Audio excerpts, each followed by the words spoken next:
Usually when we look at a medical diagnosis, there's there's a certain expectation of mechanical precision, right?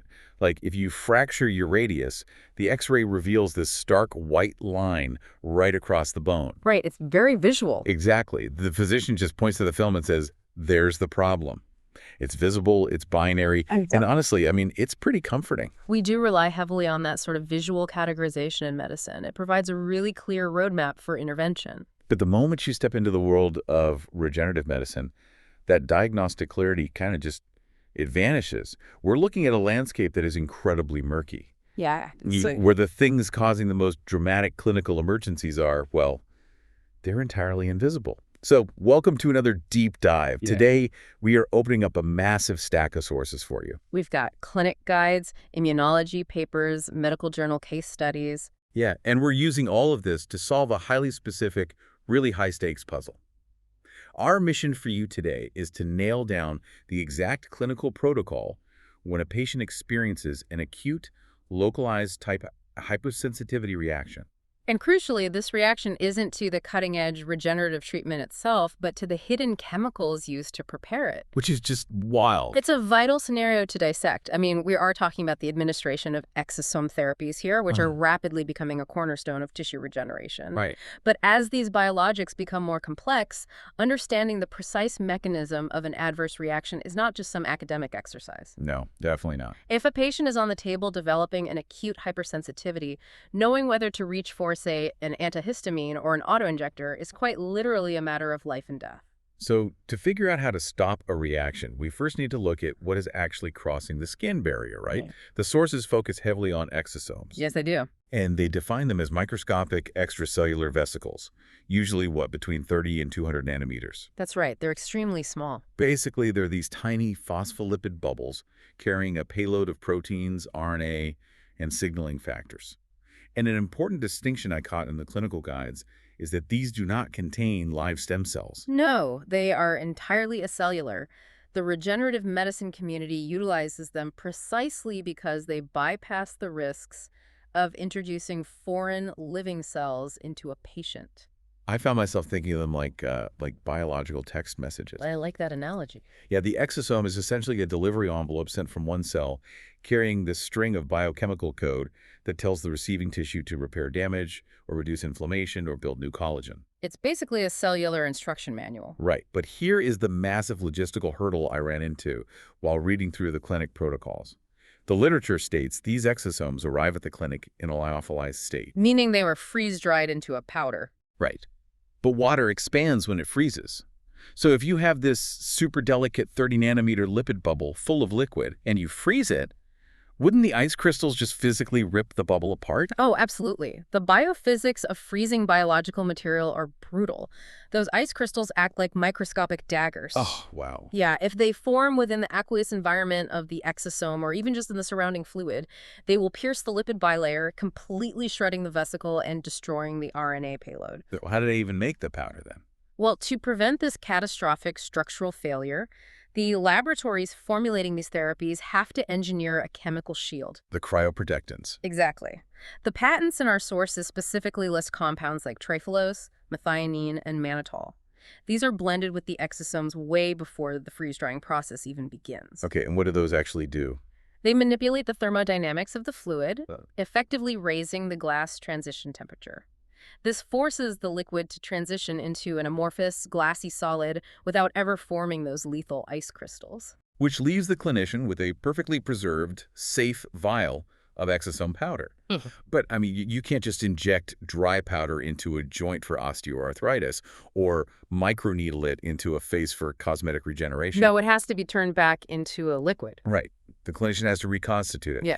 And looking at the ingredient lists for prominent products mentioned in the texts, like anti-age or Benev, they aren't just using simple sterile saline. No, they use a proprietary diluent. Right. And the diluent is where the clinical risk profile suddenly shifts, doesn't it? It really does. This is a complex chemical cocktail designed to optimize the delivery of the exosomes. It typically contains water, high molecular weight, hyaluronic acid for viscosity. Sometimes tranexamic acid. Yes, and critical preservatives to prevent microbial growth once the seal is broken. And one specific preservative keeps popping up in all the literature: benzyl alcohol. This seems to be the smoking gun for the localized reactions we're investigating today. What's fascinating here is that the human immune system completely ignores the regenerative exosomes because they are just natural lipid Right. envelopes. They fly right under the radar. Exactly. But it recognizes this synthetic preservative or other excipients like carboxymethylcellulose as a hostile foreign invader. So how does the body actually detect it? Because the immunology of this recognition process is wild. Yeah. In the Gell and Coombs classification system, the scenario we are examining is a type I hypersensitivity, right? Correct. It is an immediate, explosive immune response that relies on a very specific mechanism called prior sensitization. Meaning the first time you're exposed to benzyl alcohol, you don't break out in hives. The body simply registers it. Right. It takes notes. Yeah. Since benzyl alcohol is basically ubiquitous, I mean, it's in everyday lotions, soaps, standard medical injectables, most patients have been exposed to it countless times. So at some point, the immune system quietly categorizes it as a threat and generates immunoglobulin E, or IgE, antibodies tailored specifically to that one chemical. It's like the immune system is printing microscopic wanted posters. That's a great way to picture it. Those IgE antibodies then migrate through the body and embed themselves into the membranes of mast cells and basophils. And those are like the overzealous security guards of the immune system. Basically, yes. Mast cells are highly concentrated in tissues that interface with the external environment, particularly the dermal layers of the skin, the respiratory tract, and the gastrointestinal lining. So the patient comes into the clinic totally unaware they have this latent immune trap just waiting in their skin. The clinician injects the exosome serum, which has been reconstituted with that benzyl alcohol diluent. And then the benzyl alcohol molecules diffuse into the dermal tissue and physically bump into those embedded IgE antibodies. But it's not just a simple bump, right? The physical interaction required to trigger the mast cell is incredibly specific. It is. A single molecule of the allergen actually has to bind to two separate IgE antibodies simultaneously, physically pulling them together on the surface of the cell. It's literally like a nuclear launch console where two keys have to be turned at the exact same time to initiate the sequence. Exactly. That cross-linking of the IgE receptors triggers a massive influx of calcium ions into the mast cell, which completely destabilizes the cell membrane. And boom. Boom. The result is instant degranulation. The mast cell violently ruptures its internal storage vesicles, dumping massive concentrations of preformed chemical mediators, primarily histamine, directly into the extracellular space. And because this happens in a matter of seconds, the physiological fallout is immediate. Histamine acts right on the local vascular network. It binds to receptors on the blood vessels, forcing them to undergo rapid vasodilation. Meaning the vessels dramatically widen. Right. And at the exact same time, it alters capillary permeability. The tight junctions between the endothelial cells that line the capillaries physically pull apart. Blood plasma begins weeping out of the circulatory system and pooling in the surrounding dermal tissue. And it gets worse. Within minutes of this initial histamine dump, the mast cell ramps up a secondary phase, synthesizing and releasing newly formed lipid mediators, specifically leukotrienes and prostaglandins, which amplify and prolong the whole inflammatory response. So if we map this microscopic chaos to the macroscopic symptoms on the treatment table, the rapid vasodilation explains that sudden, intense erythema, or redness, just flushing across the patient's face. Oh, right. And the fluid leaking out of the capillaries creates the localized edema and the raised, distinct erythematous wheals that we call hives. Plus, the histamine actively irritating the nerve endings causes severe pruritus, that unbearable itching. So now the clinician is looking at a highly visible, rapidly evolving acute reaction, and the physiology dictates the clinical response. It absolutely does. Which brings us to the core of our deep dive. So what does this all mean for the actual protocol? The physiology tells us exactly what chemicals are flooding the tissue, so how does the clinician counter it? Right. The patient is lying there, their face is swelling, they are breaking out in hives. I know my immediate instinct, heavily influenced by movies, honestly, to reach for the auto-injector and just hit them with epinephrine right away to be safe. And that is a critical yet surprisingly common clinical error. Administering epinephrine for a strictly localized reaction is actually not indicated. Really, no epi at all. Not initially. The very first step before pushing any medication is a systematic primary survey of the patient's vital signs, the ABCDEs, Airway, breathing, circulation, disability, exposure. Okay, so you're checking to see how far it's gone. Exactly. Yeah. If the airway is entirely clear, breathing is completely unlabored, and the blood pressure is perfectly stable, you are dealing with a localized cutaneous event. So injecting a massive systemic cardiovascular stimulant like epinephrine into a patient whose only symptom is facial hives, that just introduces severe unnecessary trauma. You are risking profound tachycardia, dangerous spikes in blood pressure, and potential myocardial ischemia, especially in older patients. Epinephrine must be held in reserve for systemic collapse. Okay, got it. So instead, we have to target the local vascular chaos. If the primary problem is that histamine is forcing the blood vessels open and making them leak, the most immediate physical countermeasure would be cold compresses applied directly to the injection sites, right? Yes, the localized application of cold induces rapid vasoconstriction. It physically shrinks the diameter of the blood vessels. Counteracting the histamine-induced vasodilation. Precisely. Which significantly slows the fluid leakage and dulls the neurological signaling that's causing the severe pruritus. But, I mean, the cold doesn't eliminate the histamine, right? It just fights the mechanical effect of it. Those millions of histamine molecules are still floating around in the tissue, aggressively locking into vascular receptors. Right, they're still active. So to neutralize the actual chemical signal, the sources outline immediate pharmacological intervention using antihistamines. The clinical guides recommend administering H1 receptor antagonists. Depending on the clinical setting, this might be oral cetirizine or, for a much faster onset, intravenous administration. Yeah, one of the perioperative case studies we've reviewed explicitly details utilizing 4 milligrams of intravenous phenyramine to rapidly occupy and block those histamine receptors. Which is very effective for that initial wave. Right, blocking the receptors stops the current wave, but earlier you detailed the secondary phase of mast cell degranulation, the newly synthesized leukotrienes and prostaglandins that hit minutes or hours later. Antihistamines don't do anything about those, do they? No, they don't. That requires modulating the body's broader inflammatory cascade, which is why the protocol introduces a short course of corticosteroids. Oh, okay. The literature frequently cites 5 milligrams of intravenous dexamethasone or methylprednisolone. But those aren't instant, right? No, corticosteroids take longer to alter gene transcription and halt inflammation, but they act as a vital firewall against that late-phase allergic response, ensuring the hives and swelling don't just rebound violently the very next day. Okay, so the patient is given the antihistamines and the steroids, the cold compresses are on, and the swelling actually begins to subside.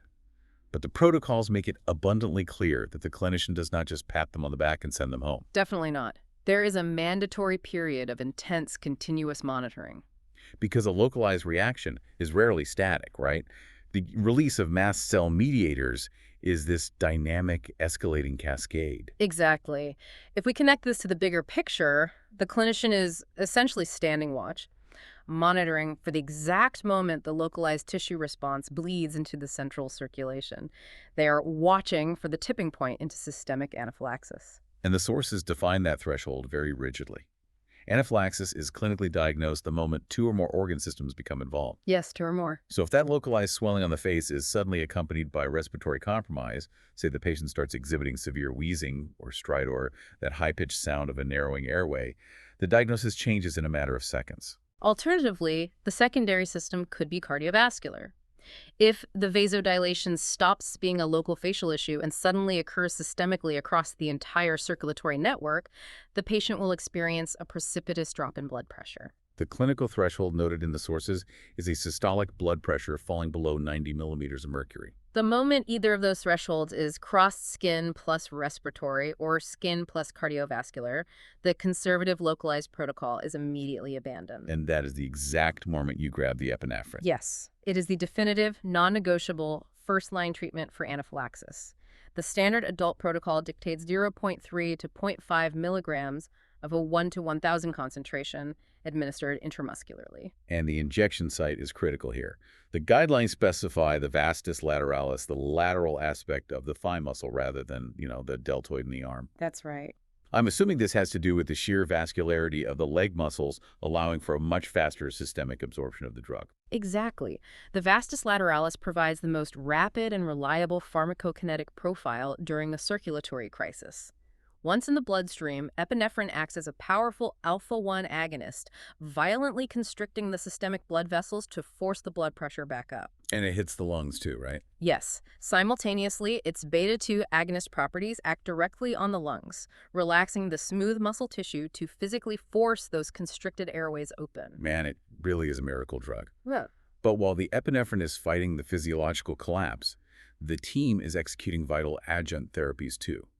The positioning of the patient changes immediately to the Trendelenburg position. Right, supine, flat on the back with the legs significantly elevated. Because if massive systemic vasodilation has caused blood to pool uselessly in the extremities, elevating the legs leverages gravity to force that venous return back to the heart and the brain. You're also fighting profound tissue hypoxia, so the protocol requires applying high-flow oxygen, typically 15 liters per minute via a non-rebreather mask. Okay, got it. And crucially, establishing large-bore intravenous access to rapidly push a 1-liter bolus of normal saline. Right, because even though the patient hasn't physically bled, they are suffering from distributive hypovolemia. The fluid has leaked out of the capillary so severely that there simply isn't enough volume left inside the vessels to maintain pressure, even with the epinephrine trying to constrict them. Exactly. The fluid bolus physically refills the vascular space. Now, once the patient is stabilized and the vitals return to baseline, the immunology literature issues a really stark warning. The patient must be transported to a hospital for prolonged observation. They absolutely cannot be discharged from the clinic. Because of the biphasic response. Yes. This is a terrifying phenomenon documented in the sources. Between 1 and 20% of clinically resolved anaphylaxis cases will feature a secondary, entirely unprovoked recurrence of the life-threatening symptoms anywhere from 1 to 72 hours later. It's a huge risk window. Right. The initial wave of histamine is countered, but a delayed massive synthesis of inflammatory mediators triggers a second systemic collapse without any new exposure to the diluent or the exosomes. It necessitates intensive care monitoring because the second wave can often be more refractory to epinephrine than the first. Okay, so let's look at the aftermath. Assuming the patient navigates the acute phase, whether it was managed locally or required the full anaphylaxis protocol, the clinical emergency ends. But a massive diagnostic liability basically begins. Oh, definitely. The medical team has to definitively prove what caused the reaction. Was it the regenerative payload of the exosome? Was it the hyaluronic acid? Or was it the benzyl alcohol preservative in the diluent? Here's where it gets really interesting for you diagnostic fans out there. How do doctors actually confirm the culprit? Well, identifying the culprit requires precision diagnostic workups, typically managed by an allergist. After an appropriate recovery period, the patient undergoes skin prick testing and intradermal tests. Okay, and what does that involve? The allergist uses highly diluted, isolated versions of the specific excipients from the diluent, exposing tiny regions of the dermis to map out exactly which chemical provokes a localized wheel and flare immune response. But the literature provided a brilliant case study demonstrating that in the real world, this diagnostic detective work can fall into a gray area that just completely defines expectations. Yes, that case study was fascinating. The paper detailed a 48-year-old female patient undergoing maxillary sinus surgery. As she emerged from anesthesia, she developed massive facial angioedema, severe, disfiguring swelling of the facial tissues, accompanied by subjective laryngeal discomfort. She was actively feeling her airway narrowing. The clinical presentation was textbook anaphylaxis. Right. The surgical team responded flawlessly, utilizing the exact systemic protocols we just outlined: intramuscular epinephrine, intravenous dexamethasone to halt the late-phase inflammation, and phenyramine to block the histamine receptors. The intervention succeeded, and the patient stabilized. But the ensuing immunology workup yielded impossible results. When an IgE-mediated mast cell explodes, it dumps histamine, sure, but it also releases an enzyme called tryptase. In modern immunology, serum tryptase levels are considered the gold standard biological marker to retroactively confirm that a true allergic anaphylactic event took place. Right. So they drew her blood, fully expecting the tryptase to be wildly elevated. But her serum tryptase levels returned completely normal. Which is crazy. They subsequently ran assays for C1 inhibitor levels, testing for an alternative pathway of swelling called bradykinin-mediated angioedema, which operates entirely independently of mast cells. Those levels were also perfectly normal. So how does a clinician reconcile that? The patient suffers massive, airway-compromising facial swelling. responds perfectly to the administration of epinephrine and antihistamines, but leaves behind zero biological markers in the blood, proving an allergy actually occurred. It is documented in the literature as a seronegative reaction, and it really exposes the limits of our diagnostic testing. There are a few mechanisms that explain this. Okay, let's hear them. In highly localized reactions involving the dense tissues of the face and throat, the mast cells absolutely degranulate, but the tryptase released into the interstitial fluid fails to diffuse into the central venous bloodstream in high enough concentrations to trigger a positive serum test. Ah, okay. The sources also point to the possibility of pseudoallergic mechanisms, right? Yes. This is where a specific drug or chemical excipient possesses the biochemical ability to directly destabilize the mast cell membrane, forcing it to rupture without ever utilizing the whole IgE cross-linking pathway we talked about. Exactly. The clinical symptoms are identical. The vasodilation, the fluid leakage, the airway compromise, and the mortal danger is identical, but the classic laboratory signature is missing. The seronegative case study is arguably the most profound lesson in acute allergy management found in these sources. This raises an important question regarding diagnostic markers. It dictates that clinical judgment and strict protocol adherence must universally override the wait for laboratory confirmation. Yeah, if you are a clinician and the soft tissue of the patient's face is expanding and their airway is narrowing, you execute the anaphylaxis protocol based entirely on the clinical reality unfolding right in front of you. You treat the patient, not the test tube, Well said. which fundamentally changes how both clinicians and patients need to approach these therapies. Whether you are walking into a clinic for a cutting-edge cosmetic exosome treatment, receiving a routine corticosteroid injection for orthopedic pain, or you are the medical professional preparing the syringe. Understanding that the inactive ingredients, the preservatives, the viscosity agents, the lyophilization shields harbor the true hypersensitivity risk alters the entire intake process. It requires a far more granular medical history, doesn't it? Absolutely. A patient might confidently state they have no allergies to biological therapies, completely unaware their immune system is primed to react violently to the benzyl alcohol used to reconstitute the vial. It really empowers you, the listener, to scrutinize the packaging, not just the primary drug. Which leaves us with a rather unsettling thought to carry forward. We have spent this entire deep dive meticulously breaking down the physiological cascade of an acute immune response to a simple diluent. Yes, we have. We know the mechanical protocol to halt that histamine-driven vascular collapse in a matter of minutes. But the primary payload we started with, the exosomes, aren't simple chemicals. They are complex biological text messages carrying RNA and signaling proteins designed to actively reprogram cellular behavior for weeks, if not months, after the injection. The acute Ig-mediated reactions are dramatic, terrifying events, but they are highly visible and, as we've discussed, clinically manageable. Exactly. But what if the most profound, disruptive side effects of this new frontier of regenerative medicine aren't the acute, explosive hypersensitivities that we can instantly neutralize with a shot of epinephrine?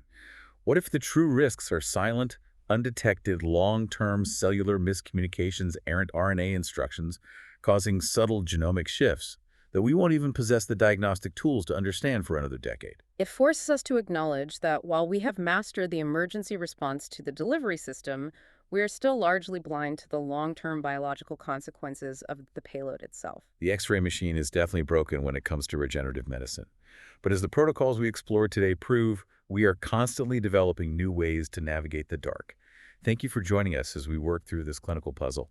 We will be back to dive into another stack of sources with you very soon.